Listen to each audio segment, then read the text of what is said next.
Greetings, friends. All right, lay down, Boats. My dog Bodie always wants to get in on the show when he hears me start talking. Excuse me.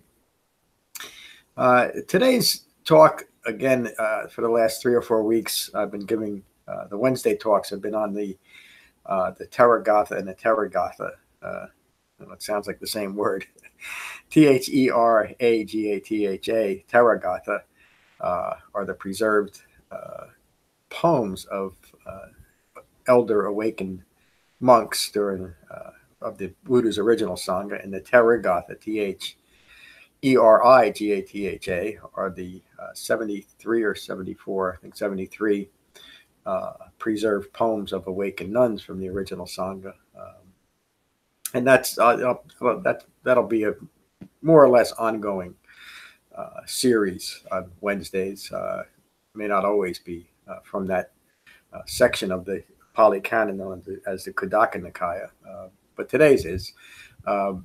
And I realized that the recordings from Cross River Meditation Center, from our classes there on Tuesdays, Thursdays, and Saturdays, the live stream always includes our meditation, and then I edit that out when to keep it published on the website and on YouTube, and I do edit it out on our audio recordings. But I think that I'm going to begin these Wednesday sessions with just a brief meditation, and then get into the talk, and just to give anybody who joins, whether it's live or the recording, just an opportunity to develop a brief measure of concentration before we get into the talk, and just to encourage the Shamatha Vipassana meditation, the foundation that the Buddha taught for deepening concentration as one factor of the Eightfold Path. So we'll begin with just a brief meditation session. I'll talk us into it. I'll give the guidance that I normally give during meditation. And these are the guided meditations are also downloadable on becoming-buddha.com. So find your relaxed meditation posture and gently close your eyes and gently close your mouth. And remember that the Shamatha Vipassana meditation is for deepening concentration and not to be distracted by the arising and passing away of feelings and thoughts. So now is the time to meditate. Find your relaxed meditation posture, holding your back straight but not stiff, your ears aligned with your shoulders and nose aligned with your navel, and holding yourself softly, gently, lovingly. Allow yourself to settle into your room, settle onto your seat, settle into your body, and settle into your mind. And take a moment to become mindful of the arising and passing away of your breath in your body. And while remaining mindful of the arising and passing away of your breath in your body, notice if feelings and thoughts are arising and passing away as well. And when you find that you're caught up in your thinking, simply return mindfulness to the arising and passing away of your breath in your body. Relaxing your thoughts, remaining mindful of the arising and passing away of your breath in your body. And we'll meditate for just a few minutes.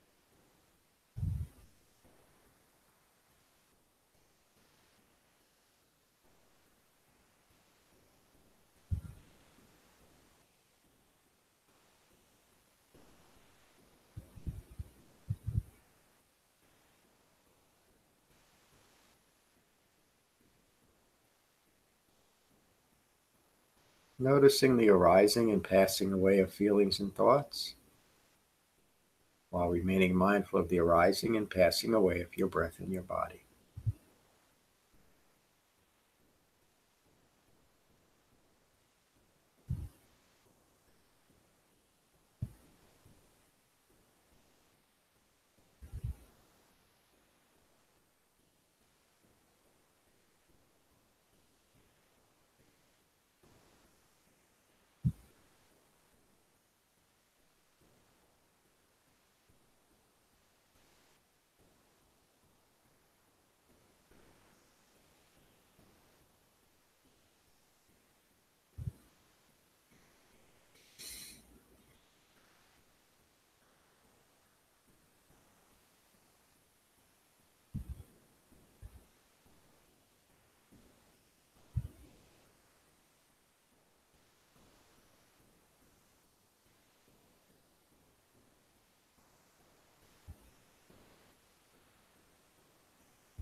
Take a moment to notice the quality of your mind.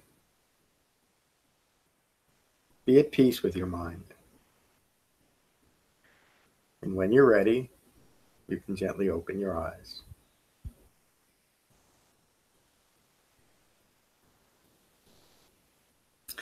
I don't know if you're watching this and you're wondering what I'm doing with my hands. You can't see my dog off camera. That's what I'm doing. I'm petting my dog. There he is. There's his head. He loves to meditate with me. Before we get started, I didn't plan on talking about this because it's in one way it's not really all that significant. But today is my 63rd birthday, and like any life, I've had just amazingly wonderful experiences, and I've had some um, difficult, sometimes brutally difficult times. This is just a human life. The Buddha explained that in the First Noble Truth that dukkha occurs, which means that disappointing, unsatisfactory experiences and sometimes outright suffering will occur as a consequence of having a human life. And so I've had a human life. Uh, but the most auspicious thing about my life and all the things that have transpired in these 63 years is having found a true refuge in the Buddha's meditation and Shamatha Vipassana meditation. And as one factor of a complete path, uh, developing what the Buddha taught is the purpose of his teaching, of his dispensation, if you will, is a profound understanding of the nature of suffering and a calm and peaceful mind. That's the Buddha's description of awakening as he taught awakening. And having spent many years in the different modern Buddhist lineages, the Tibetan lineages and various Zen lineages, and taking my vows in the Tibetan lineage, and since and rather quickly disavowed when they really set in what they applied. And again, I'm not disparaging the Mahayana tradition and those schools that are part of it. It simply wasn't something that led to any kind of understanding of suffering and a calm and peaceful mind. And it wasn't until I left those traditions and actively sought out um, what an awakened human being actually taught and discovered that those teachings are still preserved in the second book of the Pali Canon, the Sutta Pitaka, that changed everything for me. And it was, again, I didn't plan on talking about this today, but here it is. The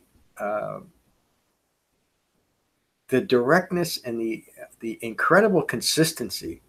The Sutta Pitaka is a huge collection of the Buddhist teachings, but the directness and the consistency of his teaching And when I finally realized that everything the Buddha taught was taught in the context of what he awakened to, dependent origination, that simply states from ignorance of Four Noble Truths, all manner of confusion, deluded thinking, and ongoing suffering arises.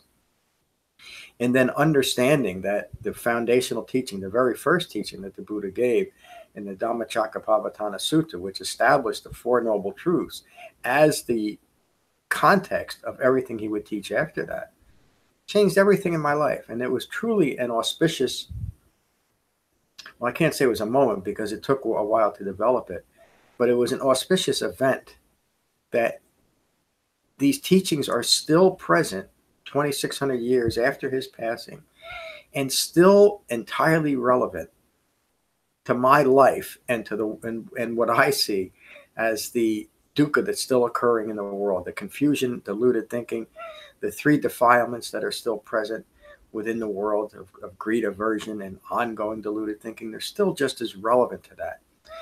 And then to have this simple and direct meditation method, and by the way, it's the only meditation method the Buddha ever taught, despite what has developed over the years, Shamatha Vipassana meditation, that is a true refuge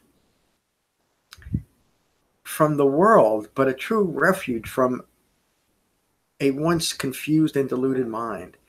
And to be able to sit here this morning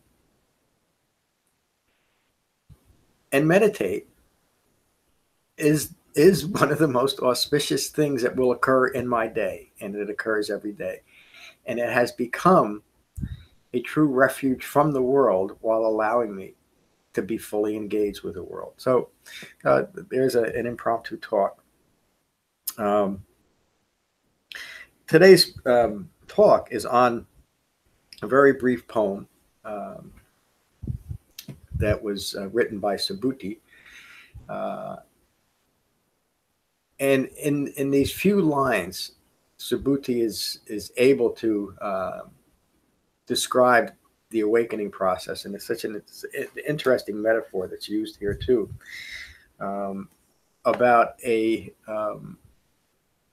comfortable abode, a physical comfortable abode, but how that relates to the comfortable abiding within his own mind. And it somewhat relates to last night's talk on the that I gave last night, using metaphor to describe the comfort and safety of a well-informed and well-integrated Dhamma practice of the Eightfold Path. Subhuti says, "My hut is roofed, comfortable, free of drafts. My mind, well-centered and released. I remain mindful, ardent, and aware. Mara has no lodging here, so let it rain." That's the end of that beautiful poem. What he's describing, the metaphor of the hut that is well-roofed and comfortable, free of drafts, is a mind that the Buddha teaches that the purpose of developing the Dhamma in one sense is to protect our minds from becoming clinging to worldly people, events, views, and ideas, and having that clinging continue a mind rooted in ignorance of Four Noble Truths. And through meditation, these words are beautiful. Through meditation, we develop a mind that's free of drafts, well-centered, released from clinging to wrong views. And when we do that, we remain mindful, ardent, and aware. This is how the Buddha describes how integrating the Eightfold Path is to remain mindful, ardent, and aware of each factor of the Eightfold Path, to integrate that into our lives. And then the line, "Mara has no lodging here." Mara is used throughout the Pali Canon as metaphor for a mind that is rooted in ignorance and prone to confusion, deluded thinking, and ongoing suffering. The malevolent god Mara comes in and out of as metaphor, comes in and out of the Pali Canon. There's an article on the website about the use of metaphor throughout the Pali Canon, but it's such a perfect example that now, through a well-developed Dhamma practice, through integrating the Eightfold Path as our Dhamma practice, Mara, a confused and deluded mind, has no lodging here anymore. It's gone. And then that final line, so let it rain. That so beautifully depicts what the Buddha describes as the goal of his Dhamma, developing a mind of equanimity, a mind that is resting in calm and peace no matter what is occurring in the world. I often say that we gain the ability to be at peace with less than peaceful mind states, which simply means when we find ourselves engaged in the world but disentangled from the world, we'll be mindfully aware of the difficulties that arise and pass away in the world, whether it's in the world at large or within our immediate experience. But because we have developed such a profound understanding of the nature of suffering, we're at peace with it. So let it rain. Worldly events, the Buddha described having a human life as simply being prone to dukkha, the suffering. Dukkha will occur. But an awakened, fully mature mind understands that and has lost the need to take anything personal and lost the need for anything to be different than what is occurring. And in that way, we remain mindfully engaged with life as life occurs. And that is a truly auspicious day. So I hope you found this talk inspiring, because the understanding that comes from this short sutta is certainly inspiring and points to the entire Buddha's Dhamma. I don't like to use that word because it has some modern connotations that really don't reflect favorably on what the Buddha actually taught. But it's truly an auspicious day when we can set mindfulness to the fore, center our mind, release our minds, and not be affected by reacting to worldly events. Thank you for listening. If you found benefit from this talk, please consider a donation at becoming-buddha.com. Peace.